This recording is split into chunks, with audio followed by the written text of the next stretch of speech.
Hi viewers, welcome to my channel சங்ஸ்டா vlogs. நான் இன்றைக்கி திப்பிலி ரசம் வைக்க போகிறேன். எப்படி செய்கிறது பார்க்கலாங்க. ஏதோ கருப்பாக இருக்கு இல்லையா, இதுதான் திப்பிலி.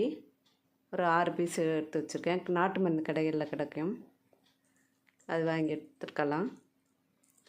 அடுத்ததாக ரசத்துக்கு தேவையான பொருள்லாம் எடுத்து வச்சுருக்கேன். முதல்ல அதை வறுத்து வச்சுக்கலாம். முதல்ல துவரம்பருப்பு 1 ஸ்பூன், 2 காஞ்ச மிளகாய்,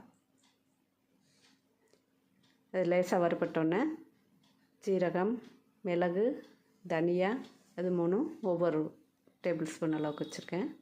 எல்லாத்தையும் சேர்த்து வறுத்துக்கலாம். எண்ணெய் ஊற்றாமல் வறுக்கலாம். ரொம்ப நேரம் வறுக்க வேண்டாம். ஒரு 1 நிமிஷம் 2 நிமிஷம் வறுத்தா போதும். எல்லாம் வறுபட்டுடுச்சு. இந்த அளவுக்கு வறுத்தா போதும். இது எல்லாத்தையும் ஆற வச்சுக்கலாம். அடுத்ததாக ஸ்டவ்வில் அதே கடாயை வச்சுட்டு ஒரு லெமன் சைஸில் புளி கரைச்சி தண்ணி எடுத்து வச்சுருக்கேன், அதை சேர்த்துக்கிறேன்.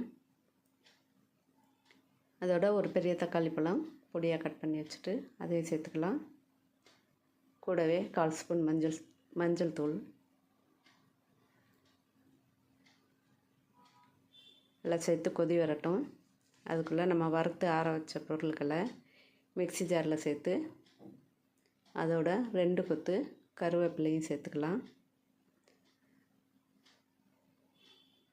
சேர்த்து கொரகொரப்பாக பொடி பண்ணி எடுத்துகிட்டு வந்து இதையும் அந்த புளி தண்ணியோட கொதிக்க வைக்கலாம். இது நல்லா கொதிக்கட்டும். நல்லா கொதித்தாதான் இதோட சத்துக்கள் ரசத்தில் இறங்கும்.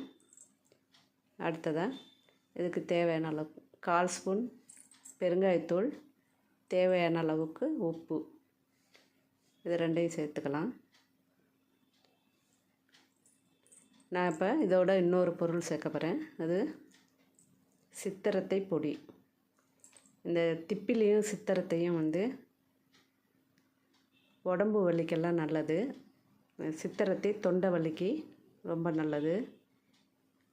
மாதத்தில் ஒரு 2 நாள் இந்த மாதிரி ரசம் வச்சு எல்லோரும் வீட்டில் இருக்கும்போது சாப்பிட்டாக்கா ரொம்ப நல்லது, உடம்புக்கு நல்லது. இந்த சித்திரத்தை பொடியில் 1 ஸ்பூன் போட்டுக்கலாம். இதுவும் நாட்டு மருந்து கடையில் கிடைக்கும். அடுத்ததாக இன்னொரு 1/2 லிட்டர் அளவுக்கு தண்ணி ஊற்றி நுரக்கட்டி வந்தோடனே கடுகு சீரகம் தாளிச்சிட்டு கொத்தமல்லி போட்டு இறக்கிடலாம். வீடியோ பிடிச்சா சப்ஸ்கிரைப் பண்ணுங்கள், லைக் பண்ணுங்கள். Thanks to all.